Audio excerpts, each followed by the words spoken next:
Frank's Red Hot is the perfect blend of flavor and heat, so you can use an entire bottle to make recipes like buffalo chicken dip or buffalo nachos, or even things that don't start with buffalo. Frank's Red Hot, I put that on everything.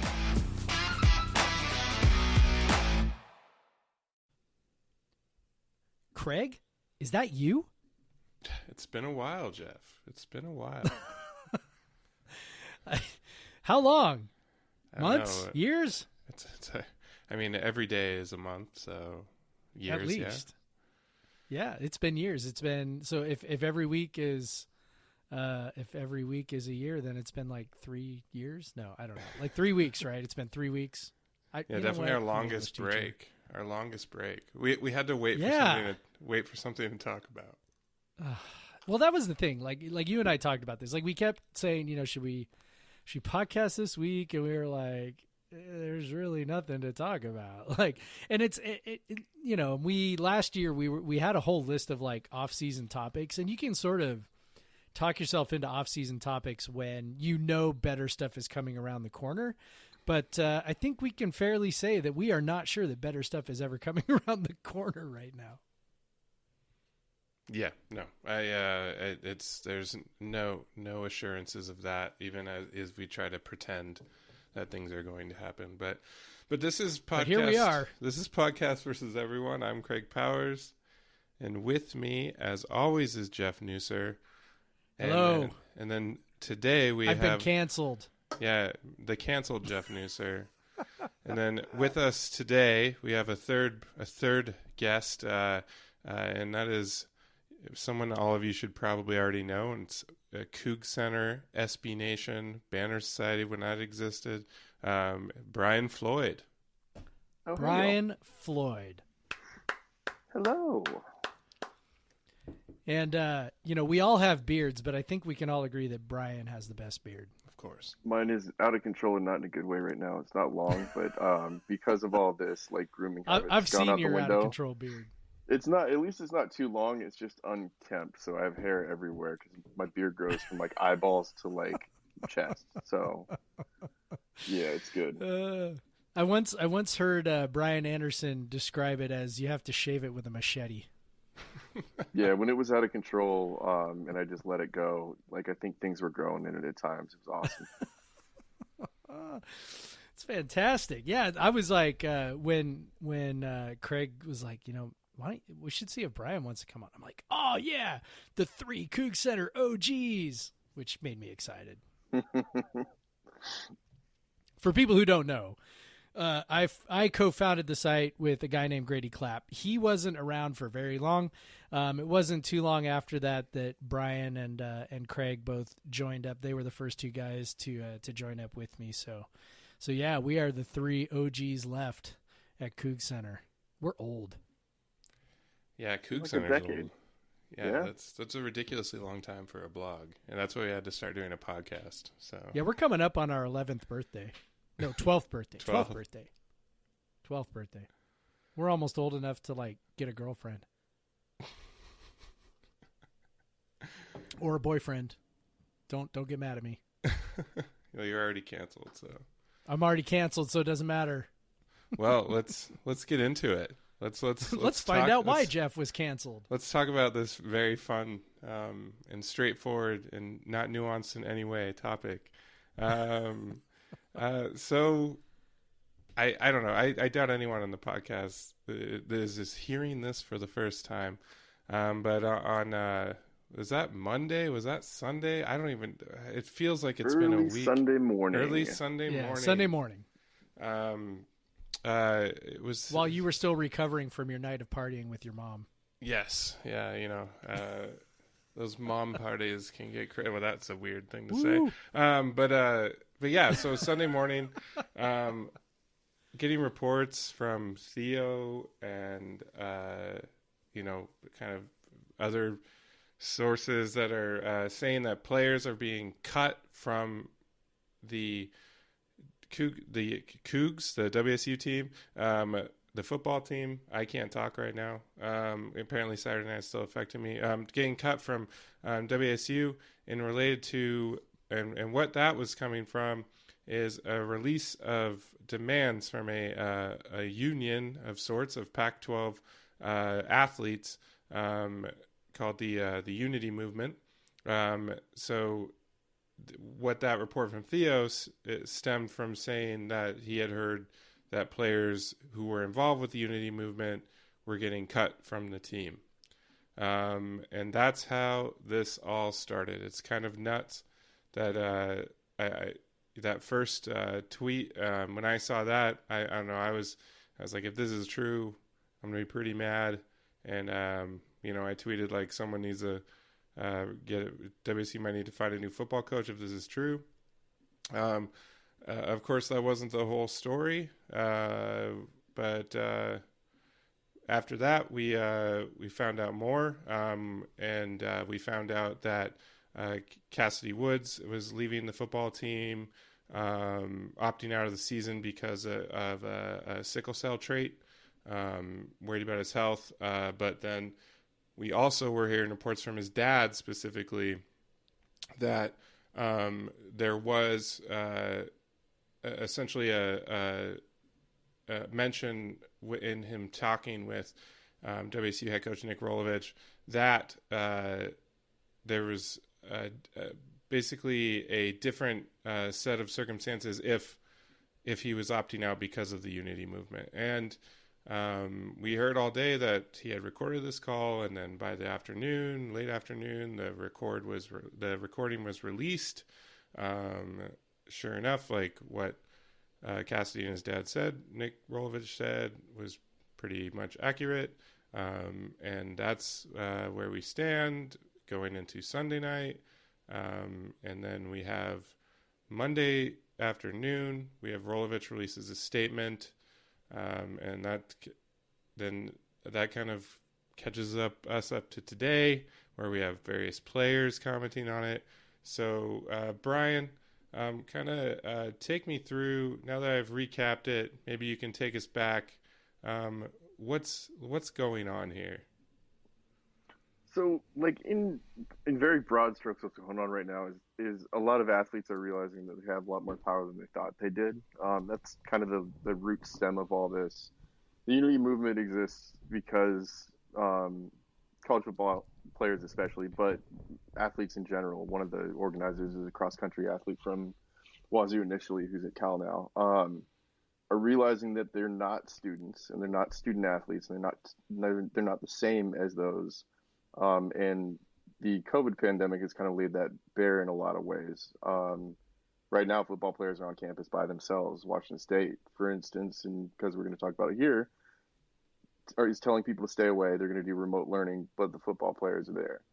So in seeing all that unfold right in front of them and seeing this push forward to just have a football season, this is their way of kind of doing something about it. A group of players got together and made some, I guess I'd call them demands, but it is like the beginning of a negotiation. Demand feels very much like, I don't know, it feels a bit harsh here, because some of these things are just things that you need to hand over and do for them now. Like their initial set of demands, it starts with health and safety issues. And as we've seen over the last couple of days even, those are real, and there's real problems in many programs. There's outbreaks at Rutgers. There's a Colorado State story today about whether they're following the guidelines or not. Same with Virginia Tech, on and on and on.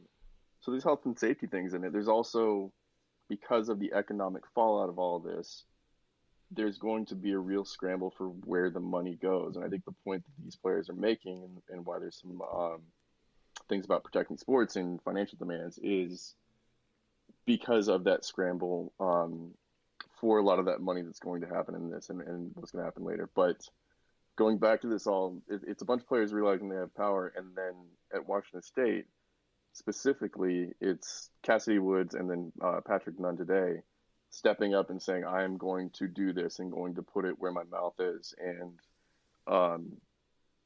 opt out of the season and make it clear that I'm a part of this movement. And from what we've seen over the last day or so, like, they've faced either repercussions or consequences they didn't realize would happen by opting out. And part of that was the Cassidy Woods thing that happened on Sunday, which initially started as a rumor that a player was cut, and then it was multiple players are cut, and then it was, okay, it's Cassidy Woods, and on and on and on. It was kind of reported out tweet by tweet, which was a little bit difficult to follow at times. Mm-hmm. But basically, It came out that Cassidy Woods had talked to Rolovich, that he was separated from the program, told to clean out his locker, and had recorded the phone call. And what I think you saw unfold on Sunday was then a back and forth in public that was really messy and really embarrassing to watch and be a part of. Not by the reporters or anything else, but it was two sides leaking against each other. And I think that's what led to Woods or whoever saying, fine, here's the audio, take it. And I think that's what kind of pushed it to that, because as this was all going on, it was being pushed back again. It says no one was cut, everything's fine, nothing's going on. And so Woods, to like get his side out there, said, here, you can listen to it. And, I think that's where a lot of the confusion and picking sides has arisen, because you can take a lot from that phone call when you listen to it. Nick Rolovich said a lot of words in that call, and he said a lot of things in that call, and he covered a lot of ground, whereas Cassidy Woods basically said what he said and let Rolovich talk. So I think that's kind of what brought us to where Washington State has made national headlines and where Rolovich has made national headlines, is how that conversation and those conversations took place over the last few days. I think that, one of the things is with these things, you mentioned how people get, entrenched in their position, right? Like everybody picks sides and then that's it. And it's not surprising that in, an issue with a coach that, the vast majority of fans are siding with their coach. Right. That's really normal, even if I think it's misguided. But is it when the coach hasn't even coached a game? Though he's brand new. I know, but But he bought us some beers, man. People always, they want to believe two things. Number one, they want to believe their coach is different, and they also want to believe that they really know what their coach is all about. And Brian, I was talking to you about this, I don't know, today, yesterday. Again, it feels like it's been a week that we've been talking about this now.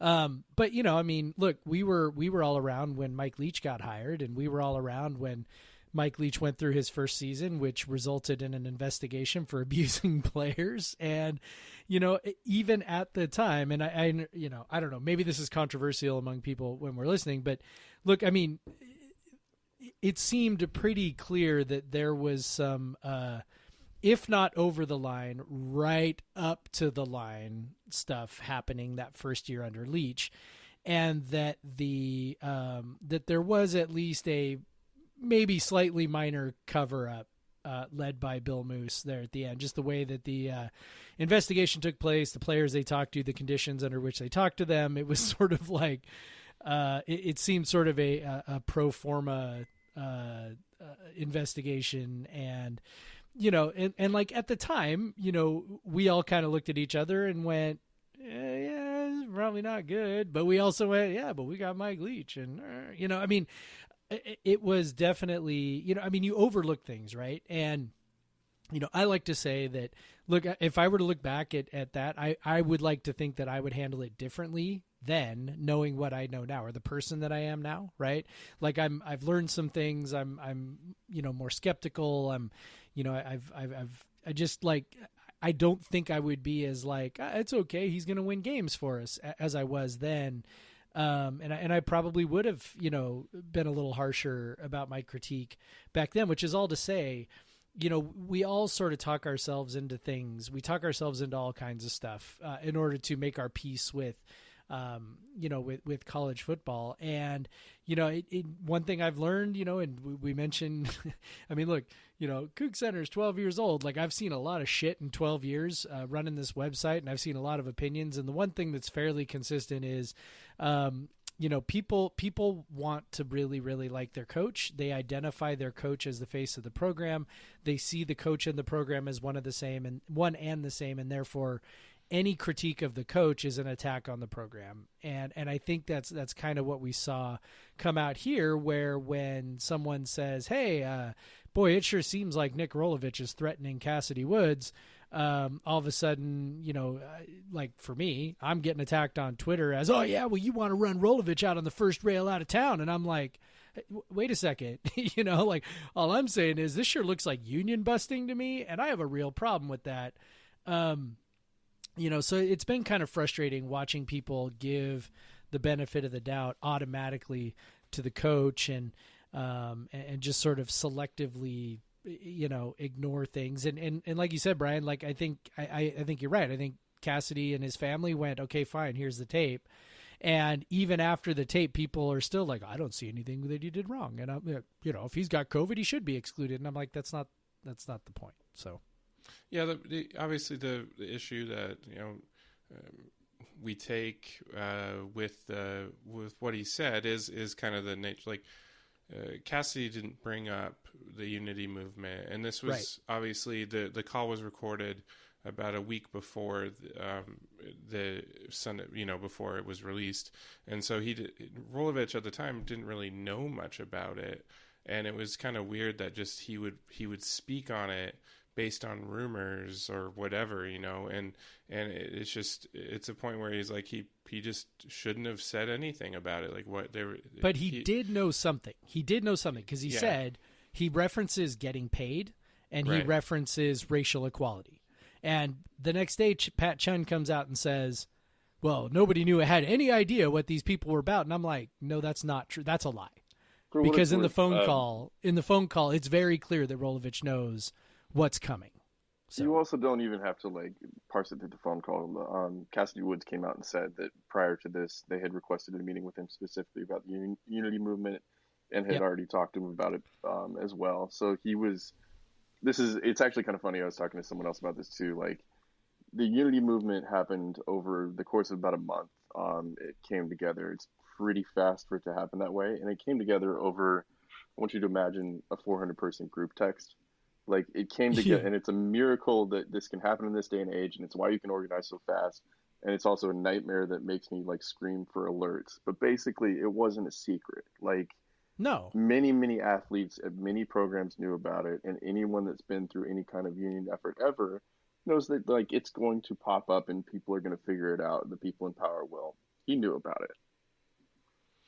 Yeah, and I think we. Through the Leach era, people got so used to the football coach kind of being the face. That's the first time we at WSU had the football coach be the face truly of the university, and it's kind of, if Rolovich is making statements on it, and maybe he didn't know it was a call, but that doesn't make anything he said excusable, even just because he didn't know it was recorded. So he's making comments on that. Even if this call's not recorded, you got to know that your player has the right to share that information that you're telling him, or that if you say something to him that he feels needs to be heard, he can do it without the recording. It. I know a lot of people take issue with the recording itself. Because it's in the state of Washington, you need two-party consent when recording a call. It's true, it's illegal, but Rolovich is not going to press charges. Who cares? Yeah, who cares? But it's and also a lot of y'all wouldn't believe what he said until he fucking released the audio. So true. But you would believe anything. And even then, they still didn't believe it. Yeah, so most of them. So this is what this kid is thinking, is I'm going to record this because I have a feeling I know what my coach is going to say, and no one's going to believe me. No one's going to believe my side. And because, like you said, the coach has got the power in this situation. He's got the following. And so I don't blame the kid for wanting to record the call. And obviously they didn't release the call immediately. Like Brian said, they were pushed to a point where they felt they needed to, because they were getting basically attacked for what they were saying. Right. Go ahead, Brian. Well, this is Cassidy Woods is a smart young man. He is already an active leader on campus and organizer. He had that conversation with Rolovich, and you want to have something, you want to have record of that. you know that. Like it's going to be a kind of awkward thing. I think that he might have had a feeling that the conversation was going to get weird about the unity thing for whatever reason. And look, man, no one cares about. Very few people actually truly care about what is two-party and one-party consent unless you are a journalist. You can go Right. state by state, and no one could tell you who the two-party states are, or Right. if Cassidy Woods had recorded this from Texas or Oregon As if or it Washington, somehow what it would be. invalidates the content of the call, right? Mm-hmm. Or shows like, and I think people are using it to, oh, well, he obviously had bad motive if he recorded the call. And I'm like, I just, like, one thing that we talk about a lot is the power dynamic between coaches and players. And it is a extreme power imbalance in favor of the coaches, as it has been for, a century and a half, virtually everywhere. Now, there are some instances where the players have a fair amount of leverage, mostly I think at like the top level basketball programs where there's only a handful of players and a couple guys can make a difference and, those kinds of things. But as far as football goes, football players have no leverage. Like even at the football factories, they've got no leverage. Why they call them football factories. Like if you're at Alabama and you are of no use to Nick Saban anymore, you are cast off with a medical scholarship, and the next guy is taking the next 5-star kid is taking your spot, right? And so there's this extreme power imbalance, and I always advocate for simple explanations, right? Well, why did Cassidy Woods record this phone call in the first place? Well, because he felt scared, probably. Like he probably felt like he needed some sort of record of the call, either to make sure that he was that his scholarship was going to be honored, or that he was maybe afraid that what happened was gonna happen. Where Rolovich says, "Hey, if you're checking out because of COVID, I'm good. But if it's this other thing," and it's like, this is where, people who are like, well, I don't think Rolovich said anything bad. I don't know what you're talking about. It's like, you're not even reading it, because like the words are the words, right? Like if you're saying I'm good with this, but you're saying conversely, I am not good with this other thing, right? Like even if he didn't say I'm not good with this, it's pretty clear from choosing words like that. He is juxtaposing these two positions, one path this way, the other path is going to be a problem. And, I don't know. I don't buy that, when we've got 100+ years of history of any time, any kind of organizing comes to college sports, that it tries, any member institution of the NCAA tries to crush it. Look, I mean, it appears, we know that, that it came out today. We know that Patrick Nunn was talked to in similar terms that Rolovich talked to Woods, and Lamont McDougal also said on Twitter that, hey, basically I was told my career would be over if I sat out any games. So, I mean, we've got players lining up to say, yeah, we all received this same message, and yet people are still wanting to convince themselves that Rolovich had pure intentions or was over his skis and just like not smart enough to say what he meant to say or whatever, which I think is sort of strains credulity a little bit. It's the thing about that call was that so much was said and so much ground was covered, that it's interesting to me because it kind of lays bare how you, the reader, you, the listener, can be your own editor in that situation, and you can piece together what you want from that call, how, depending on how you listen to it and what you shave off of it or add to it or whatever else. And it's interesting because you can take, Cassidy Woods told you how he took that call, and that was a way that you can take the call. Rolovich also explained in the statement later that, he was doing this other thing on the call, and sure, you can find that in there too. But I think you need to listen to Woods and Nunn when they say this is how we felt the call went down, because they were in the position of least power in this situation. And those are the people that you should really try to listen to when this stuff happens. Yeah, absolutely. This is something that it's honestly been a societal issue recently, hitting us over the head, is like listening to the people that are not in power when they're screaming to you about what the people in power are saying. It's like, and exactly, Brian, like we can listen to the players, and Jeff, I know you've been hitting at hitting that hard on Twitter. And, some people have thrown Jihad Woods' tweet today about people are trying to force a negative narrative on Rolo. It's really wild to me. To any up-and-coming recruiting class, don't listen to the media or anyone outside of this team. They don't know shit. Well, the issue I have with that is we're not listening to people outside the team. We're listening to Cassidy Woods. Like, we're listening to a player on the team. And Patrick Nunn. And Patrick Lamont Nunn. McDougal. Yeah, so I don't know what he's, like, trying to say there. I force a negative narrative on Rolo. Yeah, we're taking issue with what he said. That's what we're doing. Like, we're not trying to force some sort of narrative on him. It's okay to call him out for making a mistake, and it's okay to demand that he does better, and it's okay to listen to what players on the team are saying, even if it is maybe painting a negative light of your football coach. It's wild to me. I appreciated Cassidy Woods' response. He said, "I haven't and never will have anything bad to say about my coach and AD. It's just the situation was handled poorly by them," which is exactly right. Right? Like, it was handled poorly. And how dare you suggest that there's room for nuance? Yeah, like it's how dare you? I know, right? No. Fire everyone. How dare you? Fire everybody or cut all the players. Either way. Like, I don't there is no middle ground here, Craig. You got to pick a side. So I think one of the things that we ran into on Sunday and it bled into Monday and even today especially was, like, and this, like, he had later reported a story too, but people kind of singled out Bomani and a few others were saying that Rolovich should be fired, and that's not actually what was said.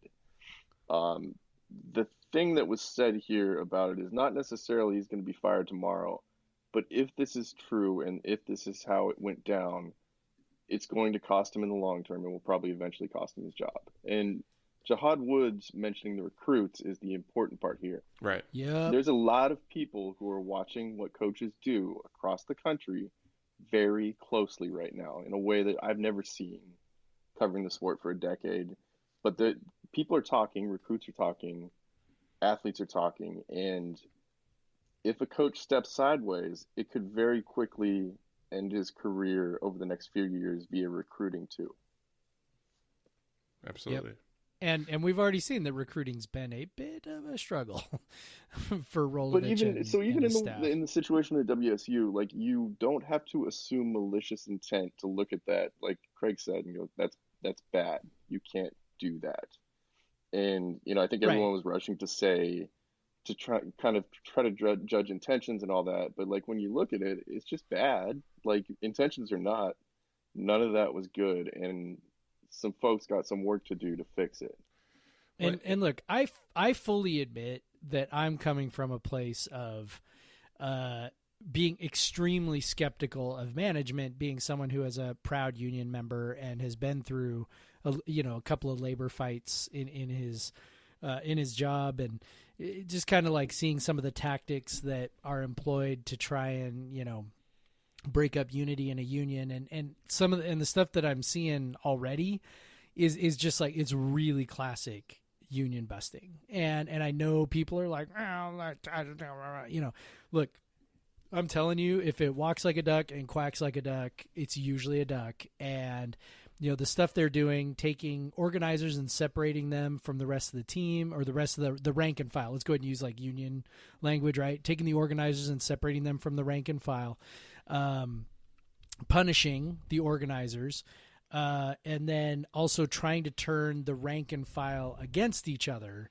Those are like the three biggest tools that any union busting effort has. I mean, look, this isn't 1850. Like, we're not talking about kneecapping people and things like that. I mean, it's much more sophisticated these days, and that's precisely sort of the three biggest tools that any management organization has to try and keep labor from organizing. So I fully recognize I'm way more sensitive to that than most people are, but I'm also like, like saying, just sort of implying like, hey, this, if you opt for this other thing, I mean, that's going to be an issue. And those were Rolovich's words, right? I mean, he said, this is going to be an issue for you if it's this other thing.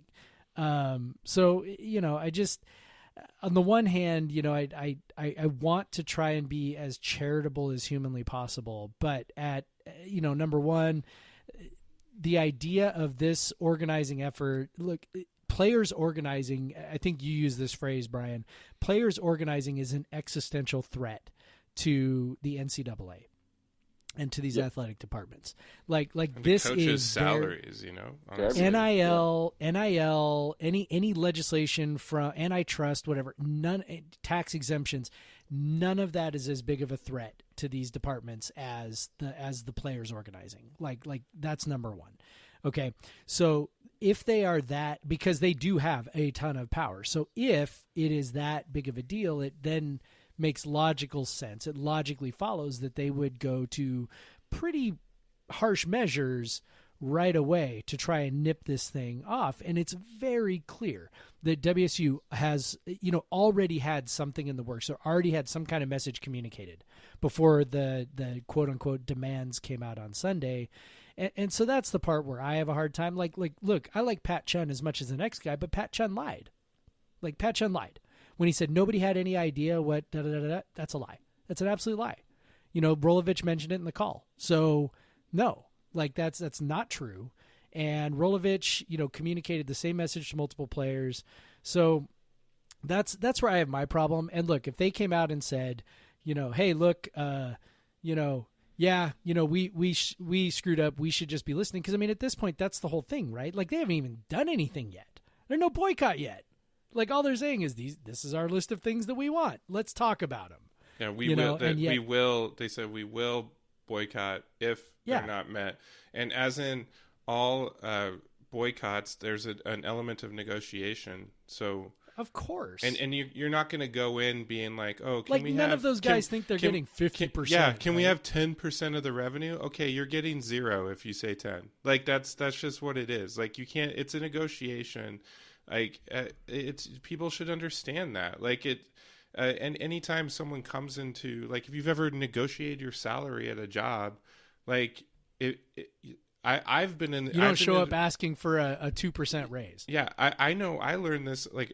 One of my first jobs where I actually had to negotiate a salary, I made the mistake of saying a range instead of just a number, and they gave me in the middle of that range. And that started me off on a lower salary for the entire time I was at that company. So the next time I got another job, I said a number, and I did not, I was like, this is the number. Like, this is it. And so... knowing that if they offered me a little bit less, I'd be okay. But if you put yourself in a situation where you're kind of doing the low end of your spectrum, you're going to end up even lower than that. And so so you have to come in with any negotiation with more. It's like classic negotiation tactics. Like, I don't know why people are so like freaked out about like this list of demands. They're like, if schools and conferences got into some sort of good faith negotiation, I'm guessing the players wouldn't boycott en masse. Like, they wouldn't do it because they'd feel like they're being heard. But if they come in with, but if they come in with these low demands, then they're not going to get what they want ever. And so yeah, it's crazy. I had one more thing I wanted to mention because it's driving me nuts. Like, people kind of painting Rolovich as like this kind of like dumb dude. Like they're being sympathetic to him because they're like, oh well, he was put in a tough situation, and like do you want him to be this like great leader of men, or do you want him to be this bumbling idiot? Like, choose which one you want. Which one is he? Yeah, it's probably not both. Yeah, like, so he knew it, like, he knows what he's doing when he's saying these things. Like, he's not being an idiot. Like, it's the fact that he would say them as though we're taking issue with, and we're... Well, and he could have stayed out of it, right? Yes, easily. He could have been like, hey, I totally understand your demands. I totally like I get it, man. But you know what? This is above my pay grade, so good luck. I mean, he could have done that. But that's his response in the world is just, "I hear you. We'll talk about it." Like, especially he sought out he sought out that conflict in that phone call. And so then the question is coach, why? Right? Like, so the question is why, right? Because he sees it, like you said, he sees it as a threat, and obviously it's there was personal threat to him. It's a personal threat. So there's also the coach brain side of this thing too, and it's like a little bit in the middle of this, which is there's the whole bigger existential threat of unionization. But explain, make sure and explain coach brain. Like, what is coach brain? Coach brain is like, it's kind of a cop out, but it's also what I look at is like the football coach thinks in a certain way. It's always like protect the team first, blah blah blah, and like it's what Pete Carroll would like. It's his 3 rules, stuff like that. And you could look at this as well, kind of down the middle of it, as Rolovich's coach brain taking over and him going, "I need my one team, and these people are going to advocate for this thing, which is inherently divisive. So I can't have my one team. So I'm going to get y'all away from this team." That's also union busting anyway, but it's more accidental union busting because he's thinking like a coach and thinking about things like distractions and stuff like that you hear in the press. Right. And he wants them to go away. Yeah, that's it. That's exactly right. Like and if you're looking at this as a divisive thing, that's part of why I take issue too. Like, if you're looking at this from strictly a football and recruiting, like you mentioned earlier, Brian, recruiting perspective, wouldn't you want to be the coach that is supportive of the players? Like, and supportive of the things that they care about, like, versus the player that is coming out and saying, or the coach that's coming out and saying, "No, I don't agree with that." I think I saw, was it like Jack Del Rio said, like, "No one wants to know what I think about it." Like, that's a better thing to say than what Rolovich is like says to his players. Like, just don't say anything. Like, just don't. Like, if it's worrying you, well, just be okay, yeah, I hear you. Like you said, like, I hear you. It's whatever. Like, if you want to be like, if Rolovich is as supportive of the players as he, as we've seen him show to be, like, then just be that supportive guy, and you're going to look way better in the end. And WSU, your program is going to be better off for it. It's kind of weird to look at it this way, but because a football coach is a football coach, and like we look at them as a space program, but in this specific situation, Rolovich is middle management. He is closer to his players, who are the employees, even if they're not actually employees, and that's the bigger problem. They're employees. But the athletic director is the actual senior leadership here, and the conference leadership is the like executive leadership, and the NCAA is like your board. So like where Rolovich falls on this chain is a really weird place, and that's not to like cop out anything he does, but when you look at this as an effort and as an existential crisis in college football, because it is, the football coaches are the middle management. They're on the wrong side of that management. They're paid a lot of money, and it's going to cut into their bottom line if some of the revenue stuff happens, but like they're a lot closer to the players than you may think, and they should be. But they don't always act like it, right? Like that's kind of the issue. Is they don't act like it though. Yeah, that'd be like control over their team still at the same time. Yeah, that'd be like the senior manager of sales, is just acting like he runs the entire place, and it also makes like 5 times as much as his boss. Like whatever, like but it's true. Yeah, like, but yeah, like you said, in this situation, it's totally like your boss, and it's like, I don't know, like, so I worked at Target. It's the Target anti-union video is famous. Like, you can find it on the internet. But I remember, like, I worked at Target, and I think it was when I moved to Nashville, it was 2009. And one of the first things they said, like, your boss, like, shows you this video of this, like, really cheesy, like, I remember rolling my eyes so hard, like, this anti-union video. And basically, Rolovich is in the situation being my, like, Target manager, putting that VHS in the player and feeding that line. Like, that's what it feels like to me. And, like, I can laugh about it, but also it's like it makes me mad and annoyed at the same time. Well, and that's the thing. I mean, we're giggling about it, but the reality is Cassidy Woods' career at WSU is over, right?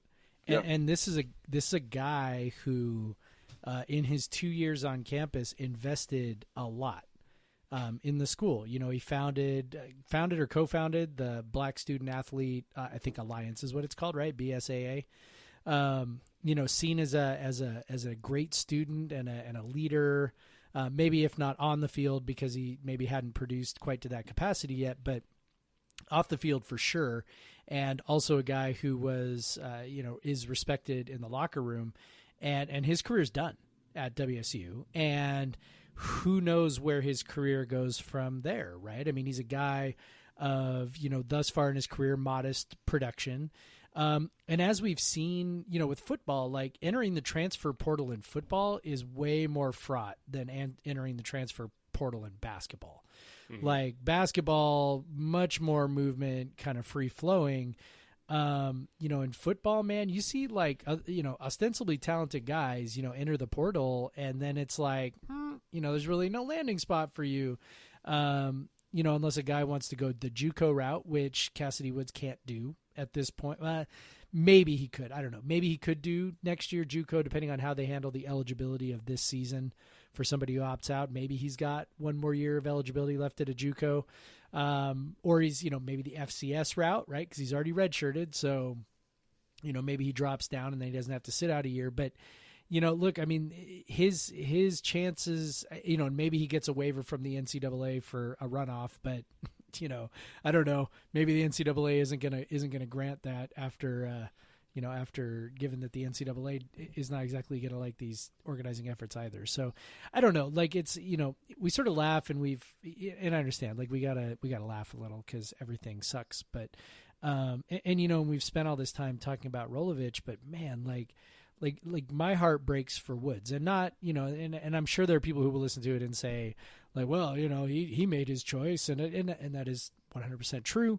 He stood up for what he believed in, and and he's going down that road, and I respect him a ton for it because it takes a ton of courage. But I can still say yes, he made a choice, and yes, it breaks my heart. Like I can watch John Lewis get his skull beat in at a bridge and say, well, John Lewis made the choice to be there, while also saying my heart is breaking that, a cop is crushing his head. Like, if that makes sense. So I don't know. I guess that's kind of how I'm feeling about Woods right now, who seems like a real asset to the university, and he's now going to be run off. Well, and and people will point to that they're honoring his scholarship and all that. Yeah, that's not really a hard thing for WSU to do. It's not like they're literally writing like a sunk cost, like a $50,000 check or whatever. He's already like part of the scholarship limit on the football team. They're not going to replace that. Like it's not that hard for WSU to offer that.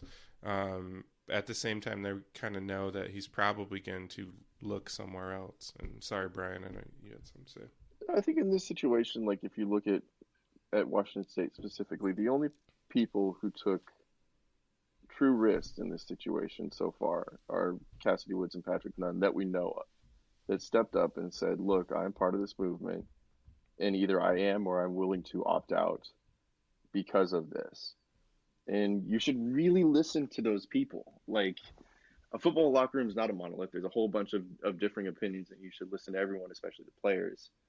But the people who stepped out and did something here were those players, Cassidy Woods, Patrick Nunn, and I'm not sure if there's others who have fully decided to opt out or go public with it. But, well, Dallas Hobbs is the media contact. He was the third that was mentioned. And yeah, I mean, he's definitely in now. Whether he's considering actually sitting out, I don't know. But in terms of like the worst thing that's happening to Nick Rolovich right now is he's taking it in the public sphere, and like it's not even really that bad for him. Well, he's got an army of people defending him too, and a university, so it's like not really that bad for him. Mm-hmm. Like. And he's still got that contract, and he may have, and any consequences that maybe he's receiving, like if you want to say that Cassidy Woods like made his decisions, like, well, Rolovich decided to say what he said to his players. So, like, if you're not going to feel bad for Cassidy Woods, then you shouldn't feel bad for Rolovich either. Yeah, it should say something that, like, Cassidy Woods probably went into that conversation knowing that would be it for him, and still went through with it. And I think there's maybe also something to be said for the idea that the releasing of the audio perhaps made it possible for Patrick Nunn and Dallas Hobbs to align themselves with this and yet still retain a possibility of playing for the team again. I don't think that's that much of a stretch because, again, the messages, all three of these players, plus Lamont McDougal, all four of those guys have said in different ways and to different people, I understand it to mean that if I align myself with this and I threaten to sit out games, I will be cut off. I will be cast aside. And the blowback from the Woods thing was so great that, Rolovich comes out with a statement 30 hours later, by the way.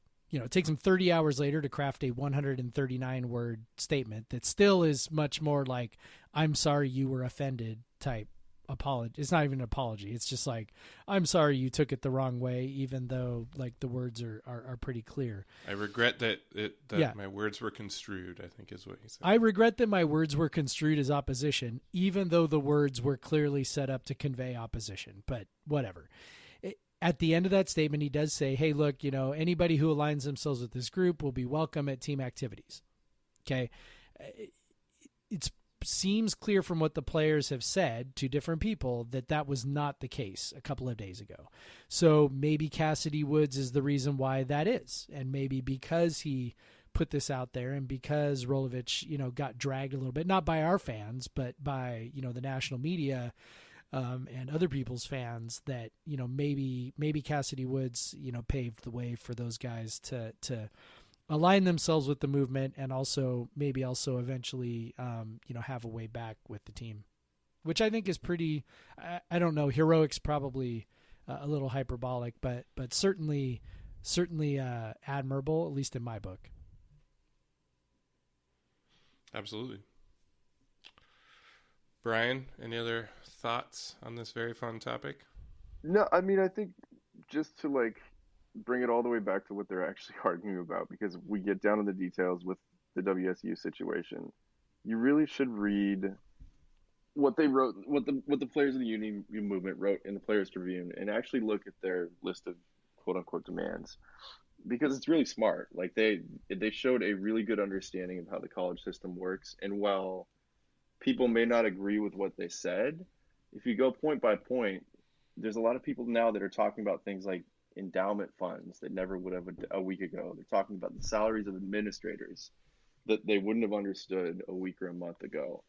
And what the players are really asking for, there's 3 out of the 4 broad sweeping points are to protect other things, to actually realize racial justice initiatives, and to do player safety and take care of all that. I know it's all wrapped up into one thing, but there are reasons for that. And I think what the players have done is tie together a really coherent argument about how this whole system of college athletics, not just college football, how it all works. And it really does boil down to the points that they made. And yeah, they're framed as demands, but you can look at those and understand how the system of college football works right now. And there's good sense in actually paying attention to those and not losing them in the noise of everything else and all the adults arguing over it. But what they asked for and what they brought up is really interesting and really well done, because as someone who's also steeped in the NCAA industry and all that, they hit on a lot of the right notes and said a lot of the things out loud that people just who work in this or live in this know and understand. Which is why maybe they've scared some people, right? Well, I mean, the thing that's different now is they called out Larry Scott by name. Yeah. They called out administrators by name. Yep. And you know how much money he makes now. Yep. That's a lot of money, isn't it? Well, and one of the things, so Bomani in his Jones, fancy office in downtown San Francisco, Walnut Creek. Bomani Jones wrote the long story for The Undefeated, which he apparently had worked on for about a month leading up to it. He had gotten wind of this organizing effort and had, kind of been reporting it out for about a month. And then he also had his podcast today. So he's got an ESPN podcast, The Right Time, where he kind of went more in depth into this, talked specifically about the Cassidy Woods situation. But one of the points that he brought up, and I think this goes along with what you were saying, Brian, is that a lot of these players really had been in the dark about a lot of this stuff, and they kind of had their eyes open. Like somebody started showing them the numbers, like this is how much revenue you generate. And he said that in reporting it out and talking to these guys, he found out they were like, wait, what? They legitimately did not know or understand the actual number. Somebody was putting numbers to their value to the university and just saying like, look, here's what the TV contract is worth. Here's what Larry Scott makes. Here's what your coach makes. Here's what, and all of a sudden they start totaling up these numbers and people are like, these players are like, holy shit. Like they had no idea, right? Or at least they had never put it all together. And that's also, again, we talked about union busting. I mean, that's a pretty typical, union busting strategy, making sure that, the workers are in the dark on as much as possible. So he said, look, they made it very clear that all of a sudden their eyes were opened to some of these things. And that's, perhaps maybe, some of the scariest stuff because, they were very specific. The part that baffles me and I don't know, maybe you guys have thoughts on this, but, the part that baffles me is why fans have such a visceral reaction to demands like this. Yep. Because there is literally not one demand on that list that would impact a fan. Like not one. Like there are 17 of them, and which, by the way, like is the greatest thing because they're all simple and straightforward and very plainly stated. Not one of those demands has any material impact on a fan. Even the one that everybody's globbing onto, which is the 50% split, right? Like that money ain't coming out of your pocket. That money's coming out of Nick Rolovich's pocket. All that means is you're seeing you're not having fancy ass locker rooms that the fans don't use. Right. That we don't use. And we don't see. You're seeing like Nick Rolovich is making, instead of $3 million, he's making $1.5 million. Like I know. Yeah. Or Larry Scott's so mad making about this because I've spent like years and almost a decade trying to find a smart, salient way to get this to stick. But I can't remember who it was. I think it was the Cal offensive lineman said, it's a spending problem. It's not a money problem. It's a spending problem. And that was actually the WSU cross country runner. So it was Cooper. So explaining that is a spending problem. It's not a money problem. Core of what college athletics is. There is right so much money. We have the money that is in, and when you look at WSU and you talk about like future debt and all that, that we've had on construction projects, everything is predicated on that line on the chart going up and to the right every year, the money going up and to the right every year. And the schools have spent so long, because they are this way, because they have to be, saying, we're nonprofits, we don't have any extra money, we have to like have all this to do all this. It's a spending problem. And the point that the players make in that by hitting on the revenue is that you're spending money bad. If you want it to actually be about the sports, you need to spend it on the sports. Right. And, WSU being the poorest, right? The poorest Power 5 program still brings in $70+ million in revenue, right? And of that revenue, so this is via the USA Today, of that revenue, $50+ million is media and ticket revenue.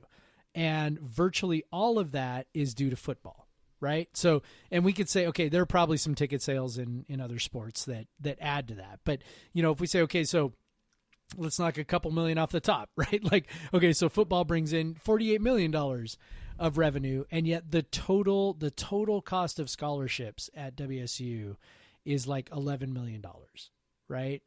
And so that's where it's so this at WSU it's 85-15. It's 85%, 15% goes to the labor and 85% goes to everything else, and that number that 15% gets smaller, way smaller at virtually every other Power 5 school. Well, and that's when people are like, oh, this is going to screw over the cross country player, the tennis player. Well, it's like, not if schools don't want to. Like, schools can very much spend more money on the players. They can totally spend it differently. And keep all of those sports.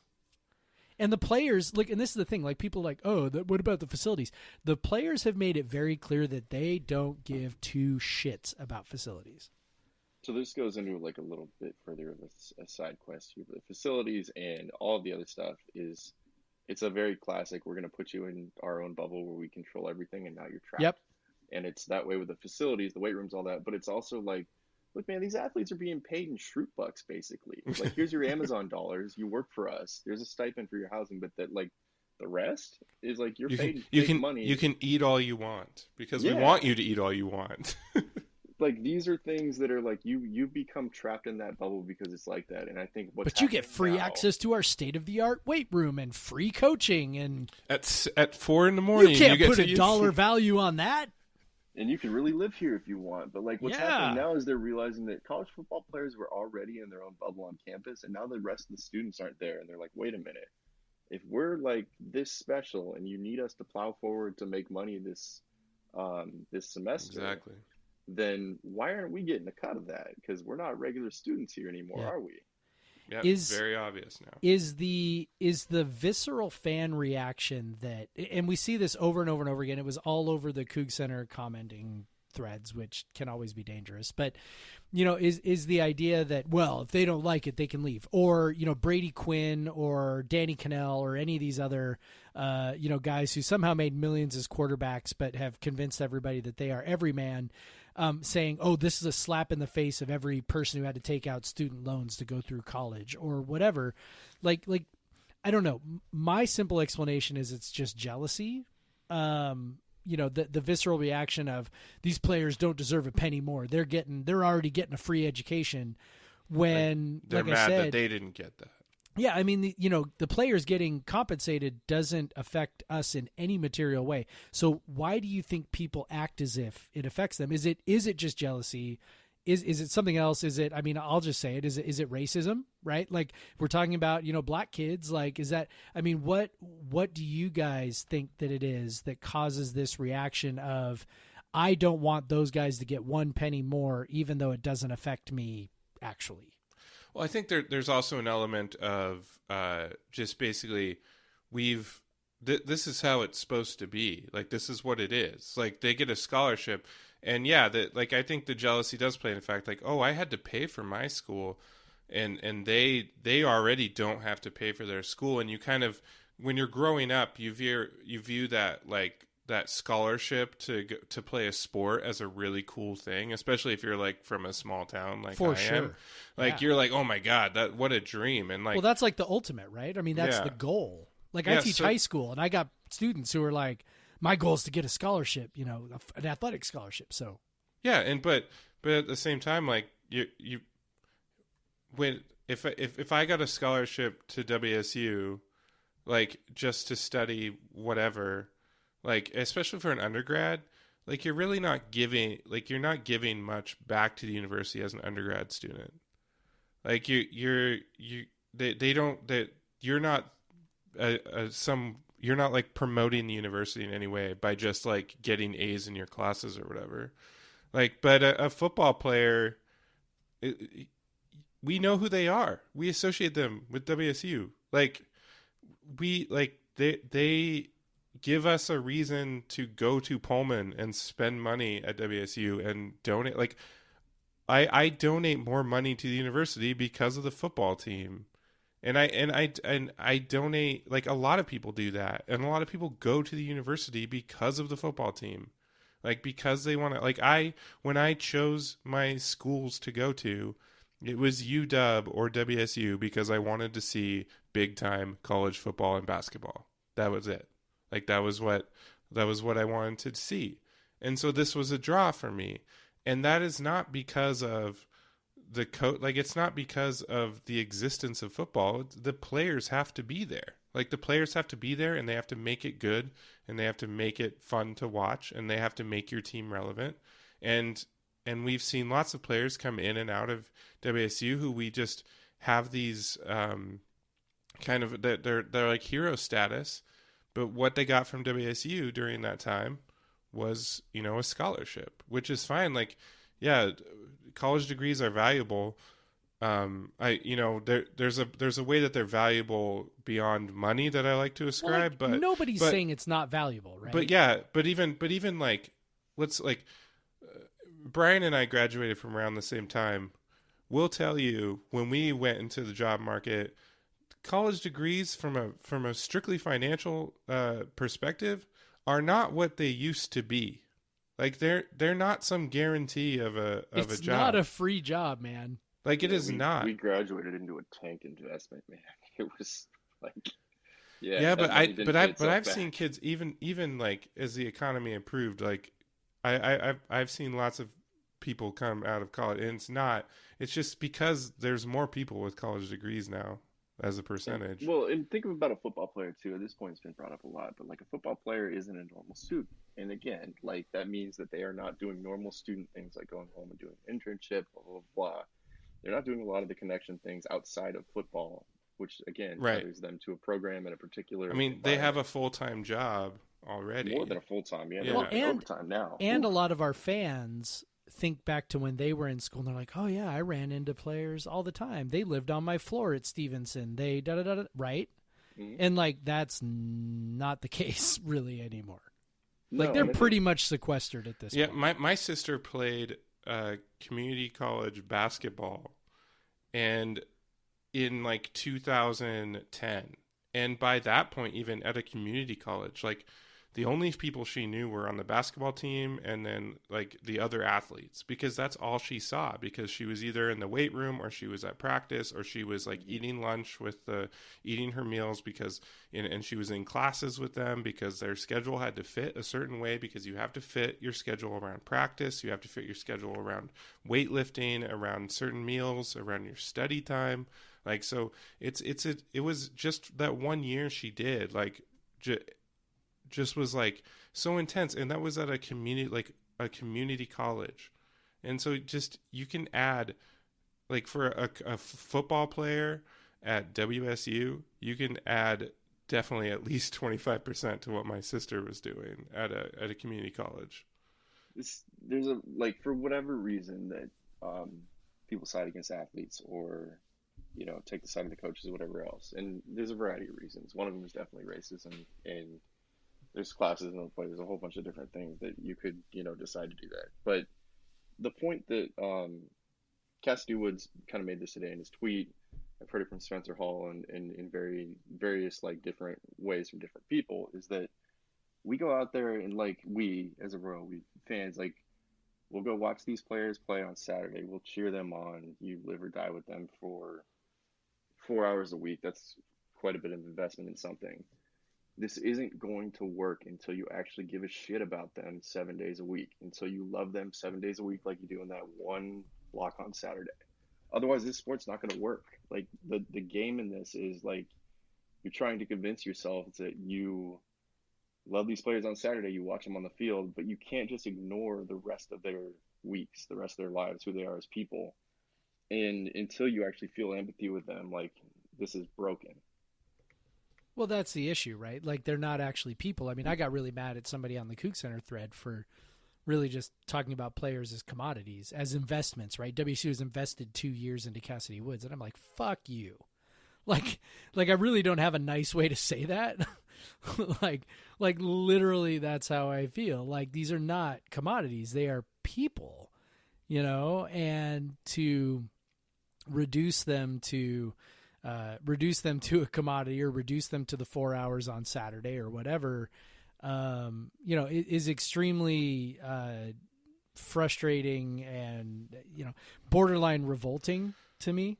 I have to poke fun at some of the stuff I've seen in your mentions, in my mentions. And there's Brian's a lot mentions. In there, Craig. Yeah, but the notion that the players by asking for fair market pay, for the right to move freely between schools, for the right to be able to profit on their own name, image, and likeness is somehow Marxist, like, or communist, like, or socialist, like. What is wrong with your brain? Like, it's the most capitalist thing this ever. This is the players doing, like, being capitalists, like, and you are you're calling them so, like, Marxists, like, because they want fair pay for the money they generate for these universities. Like, let's just get the fuck out of here with that shit. Like, every time I see that, I just, my eyes, like, they roll so far back in my head, like, it's painful. Like, and it's always like a fucking, like, it's the no face, the no Twitter image, like, you know, like the old egg. It's not an egg anymore, but, like, it's just nonsense. Like, that's just such a nonsense take, and I don't know what you're reading or how you're coming to that conclusion that someone wanting to make money for themselves is somehow socialist. But just get that out of your brain. It's fucking stupid. Yeah. Change is coming, whether it's name, image, and likeness, or further steps like this. Get used to it, get acquainted with it, and get on board with it. Well, and the change is going to be as incremental as the NCAA can get away with, right? And all it means, because that's their goal, is to appease. All it means is little that bits at a time. That player that you love, like, scoring a touchdown, like, that means that, like, Gardner Minshew, that dude that you worship, made a little more money while he was at WSU. Like, that's all that means. Like, it means he's better off. Don't you like him? Like, don't you want him to be happy? And it doesn't take any money out of your pocket. Yeah, like, nothing. Like, why is that? Like, why is that problematic? Like, because they won't have as nice of a facility that they say they don't want anyway. Then that's a problem for you. Like, it makes none of it makes any sense at all, unless it's just something else like jealousy or racism, right?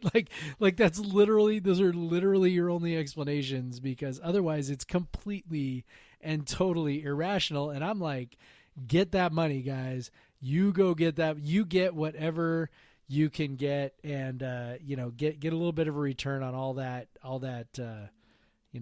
service you're providing to the university. Man, I got a little too handsy, and I was going, like, full radio talk show host on that one. I elbowed my unopened beer off of my table, so I'm gonna have to give that a little beat before I open it up. Give it a few taps on the top. Yeah.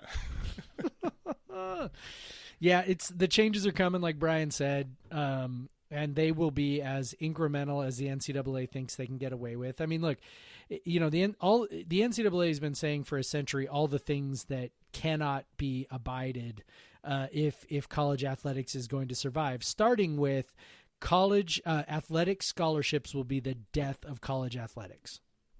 That was the talking point 100 years ago. And lo and behold, it wasn't the death of college athletics. And it just sort of, everything that's happened since then, they've given them, if we give them the full cost of a scholarship, full cost of attendance, then that'll be the death of college athletics. And, here we are, they've done that. So, it really is, they're going to do what they can. They've proposed their own, sort of laughable legislation on name, image, and likeness to try and secure antitrust protections.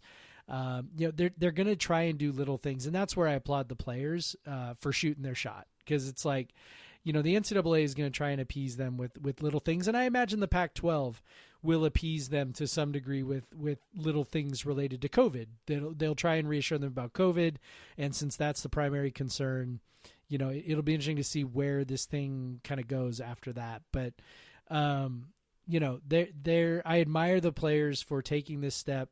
I think it's way, way, way more risky than most fans are giving them credit for. It shows way more courage, I think, than most fans are giving them credit for.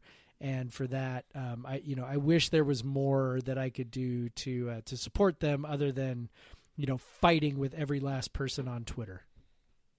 And I think in general, like, we're going to see a lot more of this in college football, especially in the near term. But, as we go, just because of COVID kind of lays this bare. And again, like in the Pac-12 situation, it has, like, awoken a lot of the athletes to the realities of the situation. And if there was a time to fight the system, it is now. Yep, for sure. And while, like, the season may be canceled and all that, it is still time to fight the system like it is your last, like, gas, basically. What's going to happen coming out of this is some bad economic impacts. It's going to hurt college athletics in ways, and you need to fight for your rights. And I think a lot of the some of the fan stuff and elsewhere can be chalked up to a fear of the unknown. If you change the system and you change it in significant ways, what does that mean? And you kind of have to leap of faith this. You have to close your eyes and trust that like this is going to work out. But I think the thing that gets you there is that you're working towards a system that is a lot more just than the one is now. Because this thing was built and is a mutant and is awful and is a fraud system essentially. And like, you got to do better. And, if these kids are going to step out and do that and force that issue, then like, just listen to them. They're making some good points here. And believe them. If they say they felt threatened, they probably were threatened. Look at all the stuff this week, just in this week. The Cassidy Woods phone call there was enough there, and like, I believe what he said, and if you believe what he said, you can see it in the call. Gary Patterson said the N-word twice. A bunch of people tried to deny it, and then he came on the next day and said, yeah, I said that. There's a Colorado State thing going on right now, which is the same push-pull, but in those initial statements, there is always truth, and there's a lot of truth, and you should believe those players that are stepping up to speak out about things. Exactly. I think that's a good point to end on. Really appreciate you coming on, talking with us, Brian. It was good to talk to you again. It's been a while. Yeah. Well, you said this was only going to be 45 minutes, and we just kind of let it run. Well, hey, that's how we roll, man. If you remember, about 20 minutes ago, I said, "Is there anything else you want to add, Brian?" And you just started us up again. So you only have yourself to blame. Blame the new guy. But your kid slept all the way through. At least we think he did, unless you were like Ninja Dad over now. No, he woke up. I owe the wife something now, probably. That's parenting. I'll put a bonus on your Coug Center check. Why are you laughing? All right, Floyd. Thanks, Brian. Love you, buddy. Bye. Should we take a break? Let's take a break.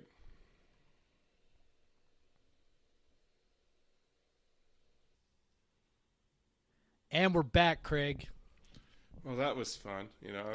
I was dreading that convo all day, just because you know how I hate talking about controversial things. It makes me uncomfortable. But yeah, that was a good convo. It was nice to have Floyd.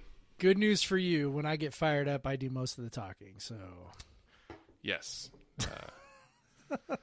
I've been doing a lot of that in the last couple of days. Well, I just say, like, you're I've been currently swinging at everyone on Twitter and on our Coug Center threads, and I'm just like, and on Slack. So, any of my, co-authors at Coug Center who I've swung at on Slack, I'm sorry. I get excited and I get. Nah, dude, we're just groupthink at Coug Center. Yeah, people think that. It's so hilarious. Like, people are like, oh yeah, you guys are all just like hive mind, and it's like, good Lord, if you could see our Slack, like, yeah. But yet, I've pictured you as that like meme where it's like the guy at the computer and he's like, it's like, honey, come to bed, and you're like, sorry, I can't. Someone is wrong on the internet, and that's been you for the last 3 days. I'm definitely that guy. Although I'll say this, like, my goal, as much as maybe it seems like it, my goal is never really to just argue. Like, that's not, and to be honest, I'll be really honest. Like, it both invigorates me and drains the hell out of me to do it. The educator in me, and maybe I don't always handle it the right way because, Twitter is the worst. But, the educator in me is always trying to, like, point out, like, hey, have you thought about this? Have you thought about that? Could you see it this way? And I've really tried to do a lot of that. Now, some of it has come across maybe not the way I intended, which of course is my fault because I'm the one doing the writing. But, really just trying to be like, man, can you see this a little bit differently? Can you think of, basically all the stuff we talked about, for an hour and whatever with Brian, like, just like, man, think about it from the player perspective.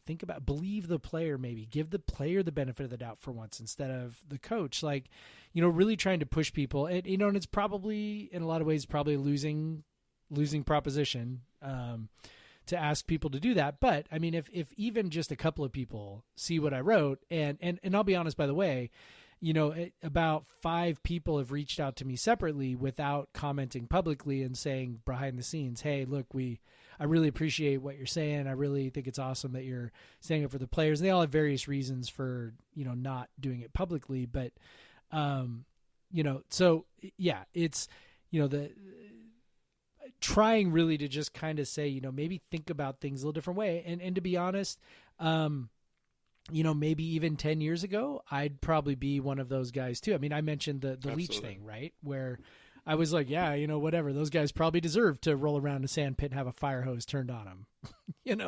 Like they were probably assholes, and 10 years later, I'm like, not 10 years later, I guess 8 years later. Right. I'm like, I think I'm going to give the player the benefit of the doubt. Because I've seen too much. I've been around too much. I just think players deserve the benefit of the doubt before coaches do. And look, Nick Rolovich might be a fine guy, but I think people are pretending like they know him. And I'm just going to be really honest. You don't know shit about Nick Rolovich. You know that he will buy beers for people. And that's good, by the way. Like I'm not saying that's not good. I mean, look, you can go back into our podcast archives and Craig and I both were like, hey man, this is great. We got a coach who buys his beer. You went to a bar where he was, right? I did. So look, I mean, I'm not saying that he's a bad guy. I'm not. And I told him about our podcast and told him to listen. I mean, yeah. But I mean, he went on Michael's podcast and he was very entertaining and very cordial and, all those things. And so, I mean, that's great, but I'm also like, look, I mean, I've been around sports for a long time. I've been covering athletes since I was, 15 years old. I mean, at various levels. We don't know any of these guys. Like I'm serious. Like we don't know shit about any of these people, even though we think we do, and we think we've got some kind of connection, and we think like, oh, I mean, it's like, look, unless you are their friend, then you really don't know. And I'm not saying Rolovich is, some sort of, criminal mastermind at heart. I'm really not saying that, but I'm saying like when you sit there and think, I'm defending a guy who's been great since he got hired. Oh, okay. But like, what does that really mean? Like, you really, really don't know him, and I don't know the player either. So I'm going to choose to say that the player who has no power is probably not lying, unless I have a reason to believe they are lying. Whereas with coaches, I have a very, very, very, very, very, very long history of coaches behaving badly. And again, that's not to say that Rolovich is necessarily behaving badly. I'm just saying it's much more likely based on history that he's the one behaving badly and not the player. So I don't know, trying to kind of maybe get people to think about things a different way. I think differently now because there are people who said to me, hey, could you think about it this way?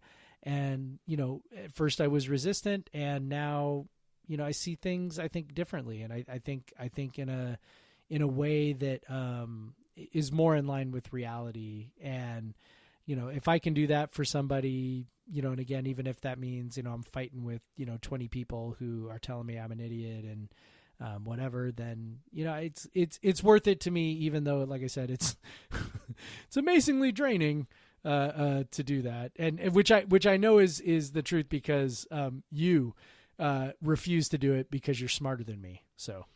Well, I even just weighing in with like one tweet that said like, if WSU is cutting players for being involved in the United movement, then we need another head coaching change. Just even like the few responses I got on that, like it just even exhausts just saying me. Like just and I didn't get that much negative stuff, but I did, and I still kind of do, and I just choose to mostly ignore it. I respond with a few things, but like it's just like do I want to really engage in this conversation right now? I was mostly just saying, like, if something happens, if this is true, then, like, this needs to be done. It wasn't true.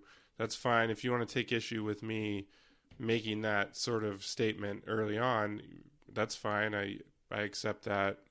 But, I mean, it's funny what the word if does for you there. Yeah. Right?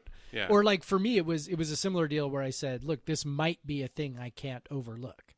Well, and people are like, and I'm like, well, I said might. Like I did leave myself some wiggle room there to kind of wait for this whole thing to play out. But, again, being a union guy, I'm pretty sensitive to union busting, and it really, really bothers me. So, but might.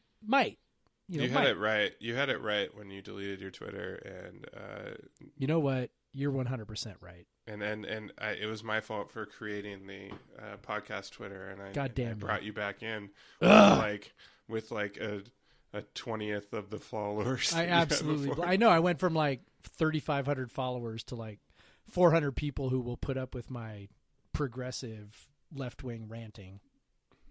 So embarrassing. Speaking of progressive and left-wing. Yeah, that was a hell of a segue.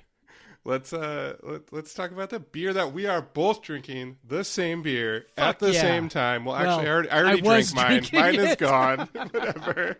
I was drinking it. I'm not anymore. I also was drinking it. No longer, not currently drinking it. It is gone. We talked to Brian for over an hour. I definitely killed that beer. Yeah. But Jeff, it was really good. Go ahead and tell everyone what we both were drinking. Yeah, so we were drinking the Black is Beautiful Imperial Stout with coffee added. 10% alcohol by volume for 1 pint. Now, you delivered this to me. Mine was, I think, brewed by Wingman, yes? Yes, both of ours are brewed by Wingman. Okay, yes, they are brewed we have the same one. by Wingman, but Wingman is not the originator of the beer, so why don't you go ahead and give the backstory on the beer? By the way, the beer, did I even say the name of the beer? Black is Beautiful. I did. Okay, so Black is Beautiful. So yeah, backstory on the beer, which I think is fucking awesome. Yeah. So there is a brewery in San Antonio, Texas called Weathered Souls Brewing, and which I really screwed up by not going to while I was down. Yes, I told you to go, but you did, yeah. and I didn't get to. Black is Beautiful originates from Weathered Souls Brewing.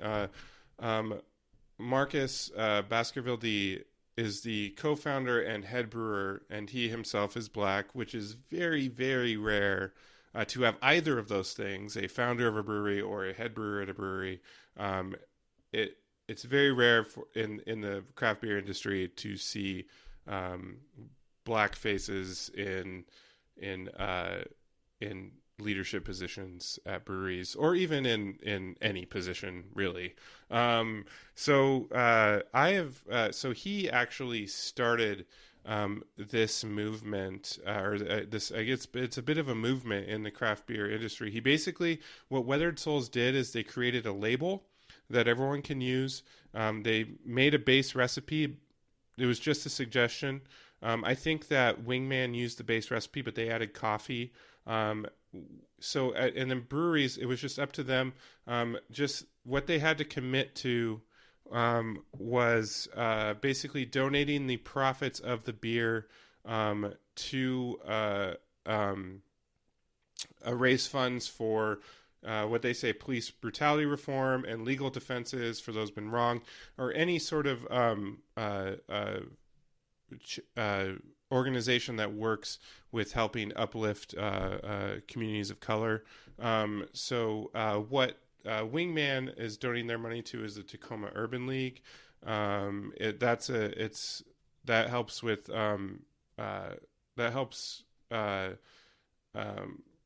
with small business entrepreneurship for people of color and people marginalized communities, what have you. That's basically, the breweries were given the freedom to choose, what charities they want to donate to. I've had a great pleasure of drinking with Marcus on a couple chances. Like I had a good friend who used to live in San Antonio, and he's as big a beer nerd as me. And so given that there weren't a ton of breweries in San Antonio, Weathered Souls is, I will tell you, absolutely the best one. And that's not saying there are bad breweries. It's just that it's really, really good brewery.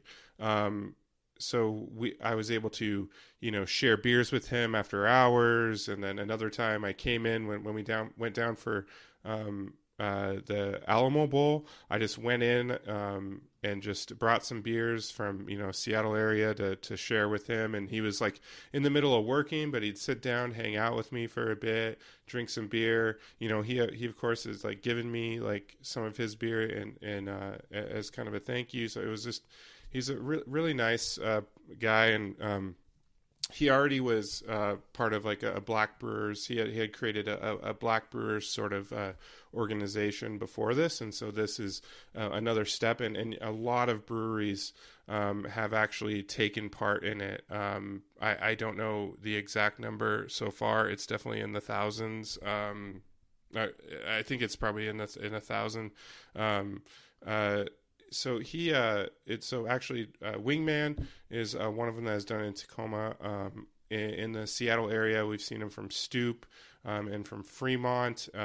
Others that I honestly like, I think the Burt Gilman, some other breweries in like on the east side of the state, Single Hill and Varietal, they both really stepped it up. They both took barrel aged beers and blended them and added like treatments to them, like cinnamon, vanilla, or whatever, and like made like kind of special edition beers that they are not going to make any profit on, which is pretty cool.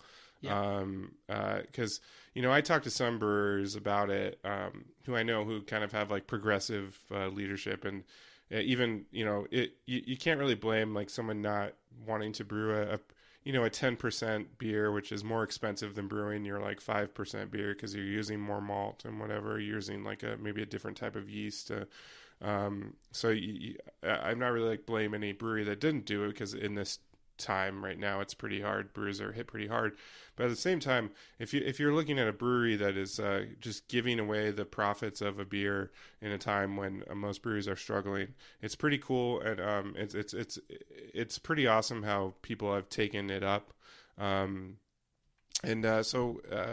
back to the beer, what do you think about this Black is Beautiful Wingman edition?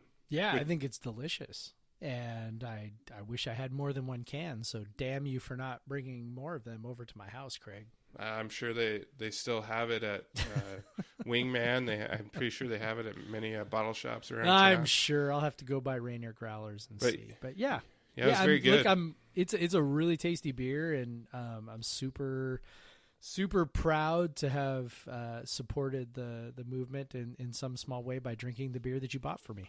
I was able to get my hands on the Varietal barrel-aged one. Someone brought one over from the east side for me, so I can't wait to drink that one too. Varietal makes some very good beer. I think I've talked about them on here before, but it's really cool. It was fun, when I went over. It's fun for us to drink the same beer for once. Yeah, we could probably coordinate that more if we tried harder. We should. What we should do is, since it's summertime, we should actually like get together and record together. And then we could drink the same beer, because we'll just open a bottle of beer and we can talk through masks and sit 10 feet apart, and it'll be great. We don't have to talk through masks if we're sitting 10 feet apart and it's outside. I don't know, man. I spit a lot when I talk. And I project. My God, that would be a lot of spit, Craig. That would be super gross. Oh, man. Okay, we could do that, though. We could do it. We should. Bring B over. She can swim. You still haven't brought B over to swim. I'm starting to feel like you're avoiding me. That's very true. To tell you the truth, I'm avoiding most humans. Yeah. I feel that. I know we had some people come over today to pick up some. We're cleaning out our garage, and there's been some stuff in there that's been stored in there since we moved 4 years ago. And we're just like, no, it's never going into our house. So let's find a home for it. But, people coming over, and I'm like standing far away from them while also wearing a mask. Like you're picking up that coffee table. It's over there. Go get it. So anyway. Well, what else we got to talk about WSU? Well, let's see. Okay, so there's a schedule a football schedule. I mean, do you have any thoughts on that? The Apple Cup's not the last game; it's the second to last game. But it's I wish it was the first game. It's on Black Friday again. I wish it was the first game. Whatever. I mean, it matters less that it's on Black Friday when no one's going to be in the stands, because I seriously doubt anyone's going to be in the stands. Like that WSC's already come out and say they can't guarantee season tickets, and we have to do our options. Yeah, they're making you guys. They're trying to guilt you guys into doing option one. Yes. So if WSU has reached out to people, I know they reached out to me to say if I'm going to choose option one, then please promote it. So they played to my ego. I'm not going to choose option one. I'll tell you that. I got a family, and it's already kind of a stretching it to the donation and the season tickets that I do. So it'll probably be better for me.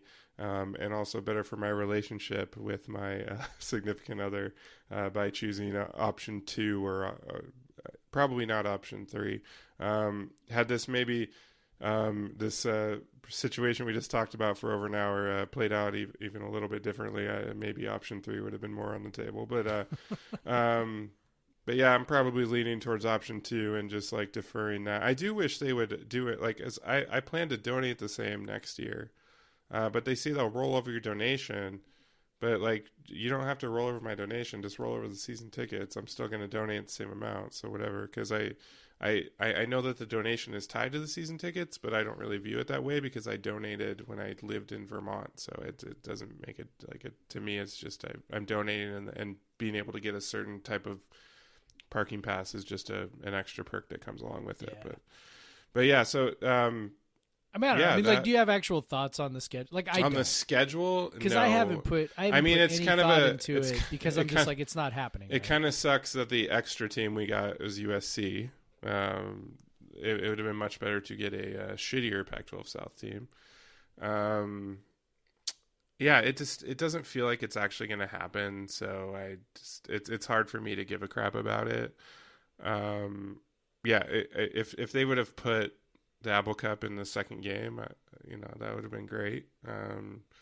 Let's just get that thing out of the way. But yeah, I don't know. It just to me, it doesn't feel like it's actually going to happen at this point. At least on the dates that they have written on the schedule. But we'll see. That the power of people to pretend that this is all over with, it seems to have been pretty strong recently. So we'll see how it goes. Yep. Yeah, I don't know. Like, great. They've got 3 of the first 4 at home. Neato. I don't know. What does that even matter anymore? I mean, I guess like making teams go to Pullman is a pain in the ass. I mean, that'll still be a pain in the ass, and I mean, whatever. But I just, I cannot. I don't know. Like, as time has gone on, and I don't know if you're feeling any different about this at all, but, it's really just,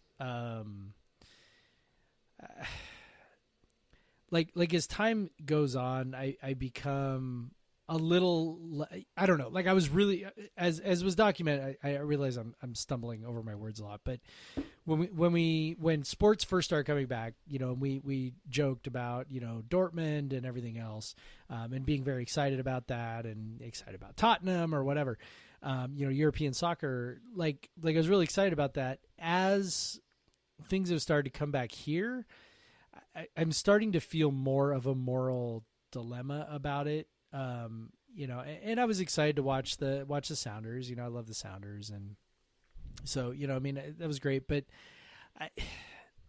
as time goes on, and the pandemic is still not under control, and a significant reason why it's not under control is that there's simply not enough testing, and the test results don't come back fast enough to do truly meaningful contact tracing in a lot of instances. And then, get on the flip side, the NBA can get test results back in 15 hours. I find myself having more and more difficult time justifying it. And then, seeing how these players are college players, right, are talking about it and thinking about it. And one of the things, I mentioned early in the conversation, Bomani Jones, one of the things he mentions in his podcast is that, look, these, don't underestimate what's happening with these players talking to each other. In a lot of ways, these players probably know more about what's happening on other campuses than actual coaches and administrators do. So for example, Cassidy Woods probably knows more about what's happening with COVID testing on the other 11 campuses than Pat Chun and Nick Rolovich do. I feel really confident he knows more than Nick Rolovich does. Maybe not Pat Chun, but they're talking to each other and they're hearing from each other like, okay, some schools are dealing with it one way. And it appears, by the way, that Wazoo is one of the ones that's handling it well, which I think is the reason why Cassidy Woods said, hey, look, what I'd like to do is opt out of traveling and playing in games, but still train with the team. Like that suggests to me, like people have made a big deal out of that, right? Like, oh, if you're out, you're out. If you're in, you're in. You're out, you're out. It's like, okay, well, if he's if he's at risk, that's a liability. And okay, well, I mean, maybe we could trust that Woods thinks he's relatively safe at Wazoo, but doesn't trust airports and other schools, right? And so, these players are really well informed. They know what's going on. And I don't know, like, I just feel like that maybe it's, maybe we should just say, this thing is probably going to end up looking like Major League Baseball more than it's going to end up looking like MLS and NBA. And that, all the testing they're doing for these players, college football players, maybe isn't the best use of our resources that are limited because of the way the federal government has handled the pandemic up until this point. Well, there's a difference in what the NBA and MLS can do versus what universities can do, because they can't, even within a conference, you're not creating some sort of bubble. It's also much more difficult for football.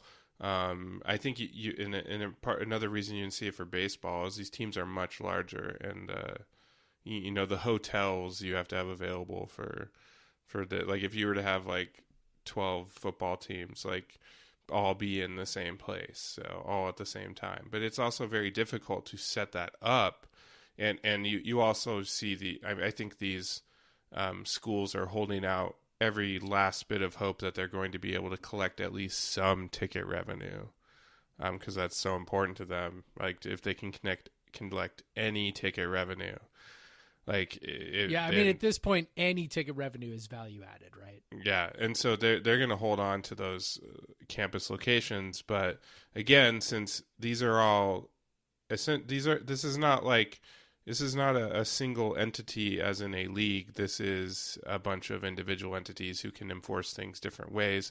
And basically what you saw in MLS is one of the teams, had an outbreak and they said, no, you're not playing. And the same thing happened in NWSL. So now, obviously, MLB, we're having it where they're just not playing. And right, like the Cardinals have basically they're just sitting this one out for a couple weeks. Yeah, same the Marlins and anyone in the Phillies, anyone's played the Marlins, whatever. Like, so you're just seeing like all sorts of postpones every day, and you're just like, how much longer is this charade going to go on? And like, so that could potentially happen. As you were talking, I was like, okay, maybe I'll provide some sort of input into the schedule for the sake of our listeners who want some of that. Utah, Oregon, right off the bat's a pretty tough 1-2.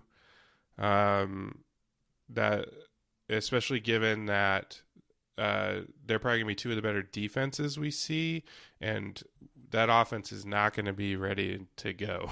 Like, they missed on those spring practices. We're just assuming that. I think that's a reasonable assumption. That offense is not going to be ready to go, and you're going to play two of the better defenses right off the bat. That's tough. Utah, Oregon. Then you go to UCLA. Who knows what they're looking like?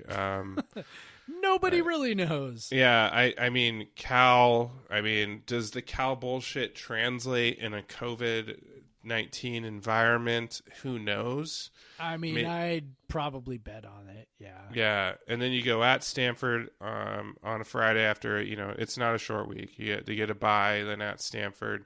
When you got 4 games in a row against California schools, which plus an Arizona school on the back end of that. So plus Arizona State, who, that's tough. Those are like, this is tough. Like, it's really tough to look at. These schedules look extremely tough when you don't have the cupcakes on the front. Oh, totally. Like, it's so much harder to look at because, like, you're usually like, okay, if we can get like 4 wins in conference play, then our 3 wins on the cupcakes, 7-win season. But now, like, last year they finished you get 4 wins, you're looking at staying home, no bowl game. Yeah, but yeah, like last year they went 3-6 in conference play. Do you think with a new coach installing a new offense, like no indication that the defense is going to be markedly better? I mean, they can't get much worse, but I mean, we know that they can because we saw there is 2008 and 2009. So we know that they can get worse.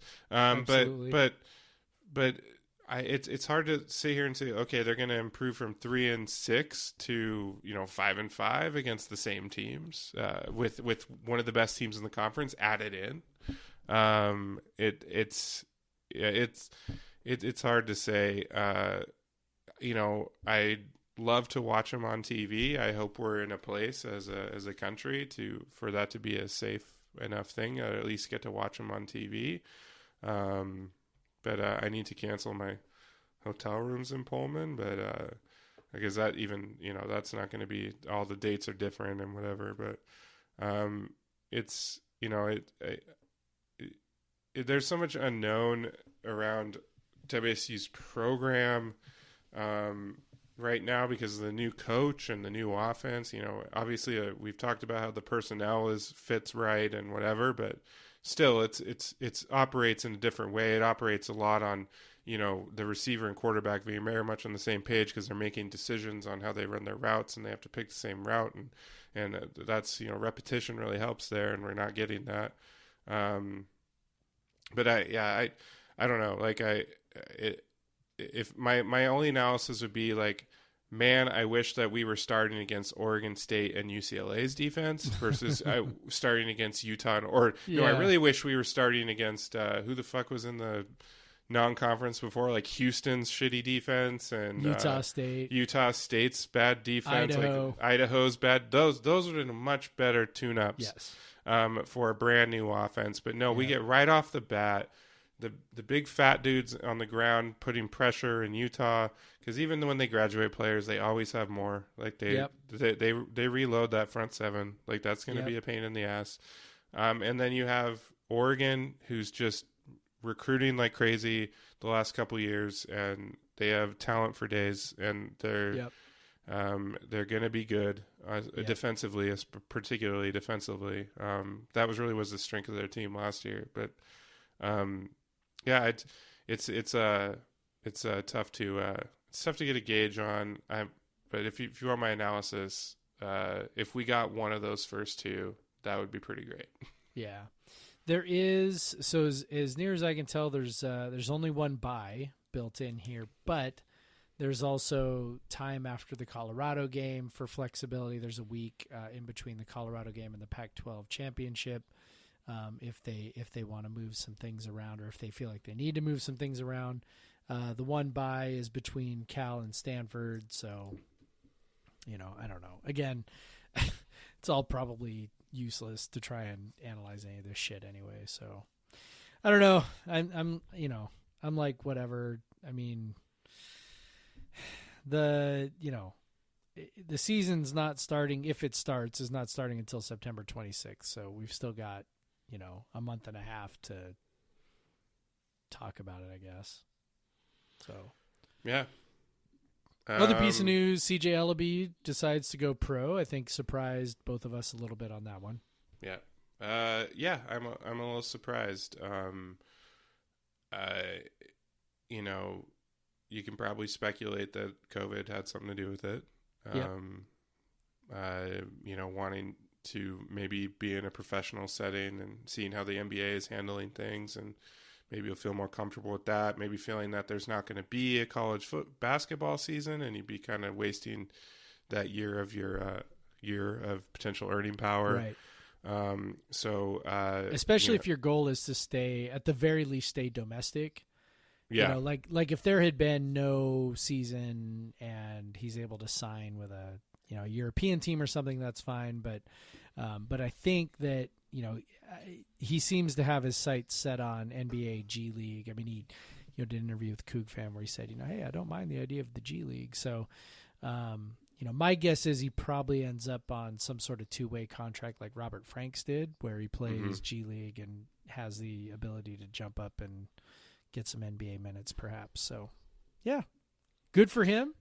Like, I'm, go get paid. I'm not, that hasn't changed for me. So, I hope he gets drafted. I hope he gets drafted in the first round. That'd be awesome. Like, I hope he gets a guaranteed contract. I hope he gets everything that he wants, because that would be awesome for him. Yeah, absolutely. In terms of what it does for the team, that's a bummer. That's a huge hit. Yep. Because we were even, you had speculated, you had talked about, you wouldn't be surprised if he was like a 4-year player. And man, if CJ was a 4-year player, that sets us up for some potential NCAA tournament bursts. Now I feel pretty good about the talent they have on the roster, even without CJ. But I think the year that it really hurts is next year, or this upcoming season. Yep. That's when it really hurts, because that takes not saying the guys that who knows how good these freshmen are. Maybe they immediately kind of like make the team good enough to take them back to that level we were expecting. But we were talking like a potential of like an NIT team who maybe gets with a little luck is on the bubble for the NCAA. Right.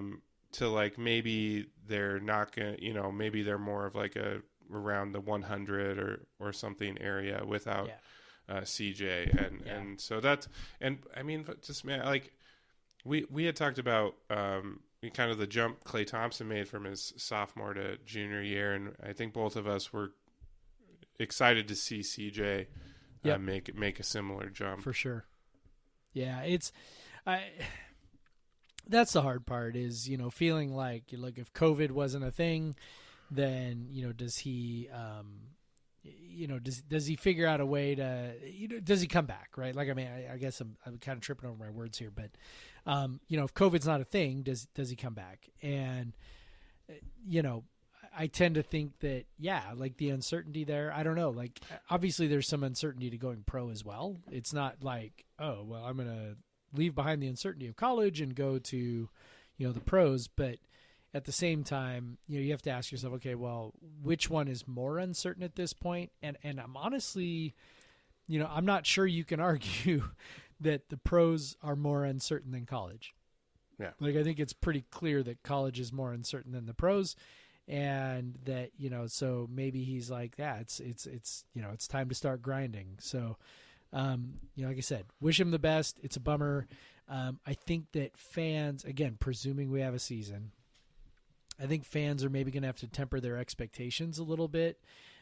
Yes, this is a really good recruiting class, but that's a lot of freshmen. Yes, and people that don't follow college hoops all that closely may not understand that typically what happens is, the guys who make a major direct impact are typically like the top like 15 or 20 guys. And then you've got your 25 to 50 or so guys who make an impact but aren't like superstars. And then you've got your 50 to 100 guys who are really talented and maybe contribute but are really not going to be able to lead the team anywhere. And teams that recruit the guys in that 50 to 100 range, they just, if they expect those freshmen to be the difference makers early on, it usually doesn't work out very well.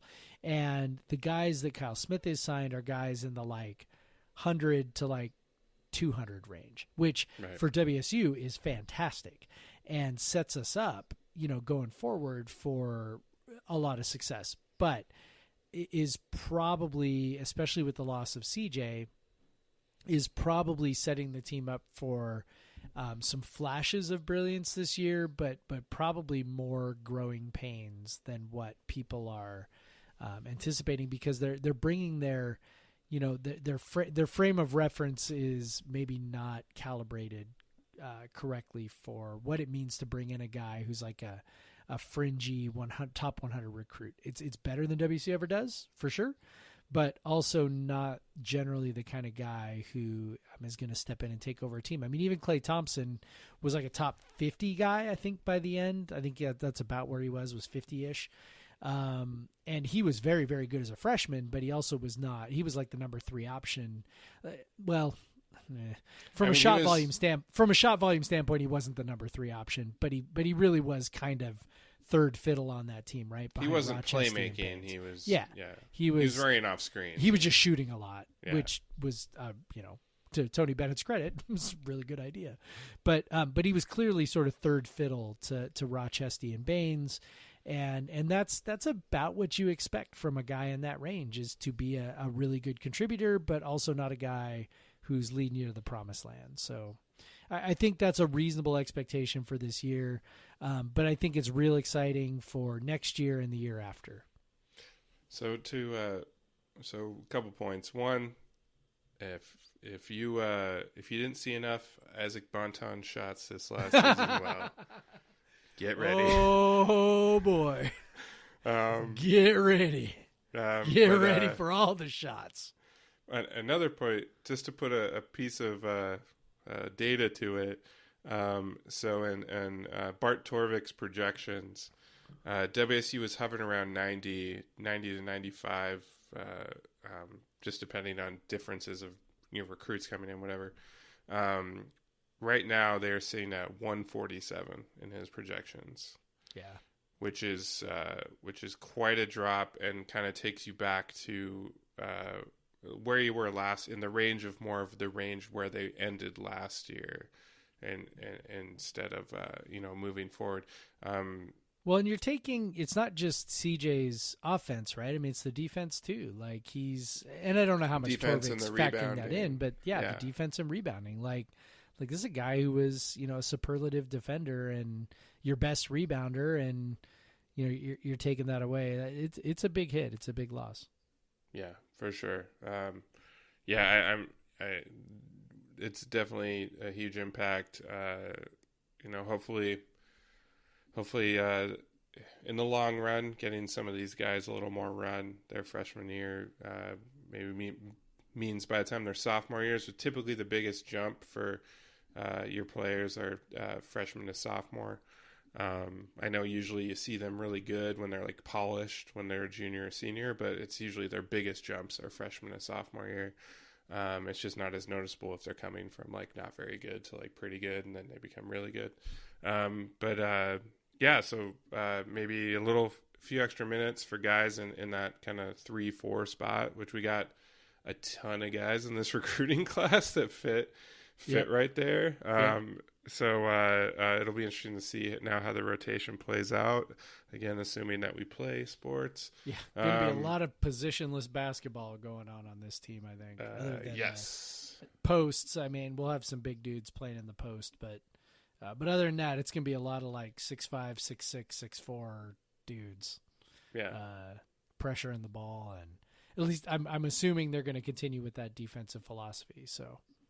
Yeah, it's going to be fun to watch. Like that's the biggest thing. I think, if I would give one sort of piece of advice to fans is again, come into it with realistic expectations, and then just enjoy watching these guys figure it out and develop, because it is going to be fun, and it is going to pay off at some point. But this year, I wouldn't be surprised if I would predict that we end up right about where we finished last season. I think 125, about a 500 record. I think that's probably a reasonable expectation. Now, will they repeat as national champions? I don't know. But that's going to be tough. It's going to be tough. But these guys are up for a challenge. I didn't get that shirt from you, by the way. Oh, I still have it, dude. I know when you came over, like I forgot to give it to you. Well, I have your I don't drink beer with racist shirt. Just another reason for us to get together and record our podcast. Excellent. I think that's what All we right. gotta Well, I think we have run this thing long enough. do. What, we're pushing 2 hours? You think that's long enough? Yeah. Yeah. Are you sure? I mean, like we would have went like top a show with CJ. Like originally, I was like, okay, CJ's top. Because the CJ we were gonna record last week, and then like CJ was the next day. Yeah. And then I was like, well, I'm glad we didn't record. And then like maybe we should have recorded right away and then recorded another episode. So sorry, CJ, we didn't give your credit where credit is due. Yeah. But yeah. Yeah. Subscribe, like, come fight with me on Twitter. Go fight with Jeff on Twitter at Pod versus Everyone. I'll be less likely to fight you at the Craig Powers. Give us a review, 5 stars. If you don't want to give us 5 stars, then just don't review. If you want to leave a comment that says how great we are, that's we like great that. too. We want to feel good. It's nice to feel good. But yeah, thanks for listening to this long stuff. I really appreciate Floyd coming on. That was cool. And go Cougs. Go Cougs, Craig.